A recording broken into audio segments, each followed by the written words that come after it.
হযরত ইউনূস আলাইহিস সালাতু ওয়াস সালাম তার কওমকে নিয়ে ডিপ্রেশনে ছিলেন, দুশ্চিন্তায় তিনি ভুগছিলেন।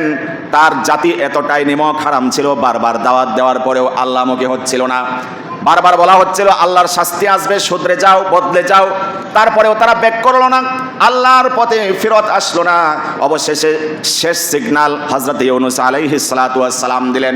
ইউনূস আলাইহিস সালাতু ওয়াস সালাম জানিয়ে দিলেন, আগামী 3 দিনের মধ্যে আল্লাহর পক্ষ থেকে এক বিশাল আযাব এসে তোমাদেরকে ধ্বংস করে দিবে। অবশেষে 3 দিনের মাথায় যখন উপনীত হলো তারা, আল্লাহর পয়গম্বর ইউনূস আলাইহিস সালাতু ওয়াস সালামকে যেহেতু জানিয়ে দেওয়া হয়েছে আল্লাহর পক্ষ থেকে আযাব চলে আসবে, এই জন্য তিনি এলাকা ছেড়ে, জনপদ ছেড়ে আত্মগোপনে যাওয়ার চেষ্টা করলেন। 3য় দিনের মাথায় আল্লাহর পক্ষ থেকে আলামত চলে আসলো, আযাবের আলামত চলে আসলো। আলামত দেখার পরে ওই যে পথভ্রষ্ট জাতি ইউনূস আলাইহিস সালাতু ওয়াস সালামের জাতি, সকলেই তারা বাচ্চাদেরকে নিয়ে, গরু ছাগল যা কিছু পশু ছিল সব কিছু নিয়ে জঙ্গলে চলে গেল। সকলে মিলে আল্লাহ রাব্বুল আলামিন দরবারে আত্মসমর্পণ করলো, তওবা করলো। তওবা করার মতো তওবা করার পরে আল্লাহ রাব্বুল আলামিন তাদের উপর থেকে আযাব হটিয়ে নিয়েছেন। সুবহানাল্লাহ। এদিকে হযরত ইউনূস আলাইহিস সালাতু ওয়াস সালাম নিজের মহল্লা ছেড়ে চলে যাচ্ছেন আত্মগোপনে, আযাবে গ্রেফতার হতে পারে, এই কারণে তিনি জনবসতি ছেড়ে চলে গেলেন। কিন্তু যেই দেশে যেতে চাচ্ছেন নদী পাড়ি দিয়ে যেতে হবে। নদী পাড়ি দেওয়ার সময় তিনি উঠে গেলেন, নৌকার মধ্যে উঠে গেলেন, অন্য অন্য যাত্রীদের সাথে তিনিও নৌযানে উঠে গেলেন। নৌযান যখন মধ্য সাগরের দিকে চলে গেল, উত্তাল তরঙ্গ তখন তাদেরকে পেয়ে বসলো। নৌকা ডুবে যাওয়ার উপক্রম হলো।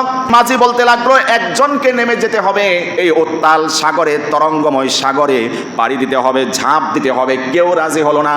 মাঝি বলছে একজন নামলে এই উত্তাল ঢেউ থেমে যাওয়া সম্ভব। কেউ রাজি হয় না ঝাঁপ দেওয়ার জন্য। এবার লটারি করা হলো, যার নাম আসবে সেই উত্তাল সাগরে, তরঙ্গময় সাগরে ঝাঁপ দিবে। একবার লটারি করার পরে হযরত ইউনূস আলাইহিস সালাতু ওয়াস সালামের নাম চলে আসলো। কিন্তু লোকেরা চিন্তা করলো, এত বড় একজন নেককার মানুষ, পরহেজগার মানুষ, তিনি আত্মাহুতি দিবেন, এটা আমরা চাই না। আবার লটারি করা হলো। দ্বিতীয়বার লটারি করার পরে আবারও যার নাম আসলো তিনি আর কেউ নয়, হযরত ইউনূস আলাইহিস সালাতু ওয়াস সালাম। তৃতীয়বার আবারও লটারি করা হলো। তিনবার লটারি করার পরেও তৃতীয়বারও আর কারো নাম নয়, ইউনূস আলাইহিস সালাতু ওয়াস সালামের নাম চলে আসলো। আল্লাহর পয়গম্বর চিন্তা করলেন, এতগুলো মানুষের জীবনের নিরাপত্তার জন্য আমি যদি এখানে ঝাঁপ দেই এতে কিছু যায় আসে না, অনেকগুলো মানুষের জীবন বেঁচে যাবে। হযরত ইউনূস আলাইহিস সালাতু ওয়াস সালাম এই চিন্তা করে সাগরে লাফ দিলেন। লাফ দেওয়ার পরে আল্লাহর পক্ষ থেকে নিযুক্ত একটি বিশাল আকৃতির মাছ সেখানে অপেক্ষা করছিল।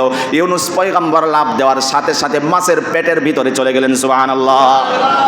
ইউনূস আলাইহিস সালাতু ওয়াস সালাম মাছের ভিতরে চলে গেলেন। মাছের পেটের ভিতরে অন্ধকার, সমুদ্রের অতল গহ্বরে সেখানেও অন্ধকার। এইভাবে 3টি অন্ধকারের মধ্যে তিনি নিমজ্জিত ছিলেন। সেখানেও তিনি আল্লাহ রাব্বুল আলামিনকে ভুলে যান নাই। সমুদ্রের অতল গহ্বরে যাওয়ার পরে দেখতে পেলেন রং বেরঙের অনেক প্রকারের পাথর সেখানে ঝকঝক করে। সেই পাথরের জবান থেকে আওয়াজ আসছে আল্লাহ আল্লাহ, জোরে বলেন সুবহানাল্লাহ। সেই পাথরের জবান থেকে পাথরের মতো করে আল্লাহ রাব্বুল আলামিনের তাসবিতে জিকিরে যখন তারা লিপ্ত ছিল, সাইয়েদনা হযরত ইউনূস আলাইহিস সালাতু ওয়াস সালাম চিন্তা করলেন, এখানেও যিনি আমাকে মুক্তির ফয়সালা করতে পারেন তিনি আর কেউ নয়, তিনি হচ্ছেন আল্লাহ। আর দেরি করলেন না, সাথে সাথে ইউনূস আলাইহিস সালাতু ওয়াস সালাম পাঠ করলেন, লা ইলাহা ইল্লা আনতা সুবহানাকা ইন্নী কুনতু মিনাজ জালিমিন। এই দোয়া পড়ার সাথে সাথে আল্লাহ রাব্বুল আলামিন আবারও প্রাণ ভিক্ষা দিয়ে জমিনে ফিরিয়ে দিয়েছেন। সুবহানাল্লাহ।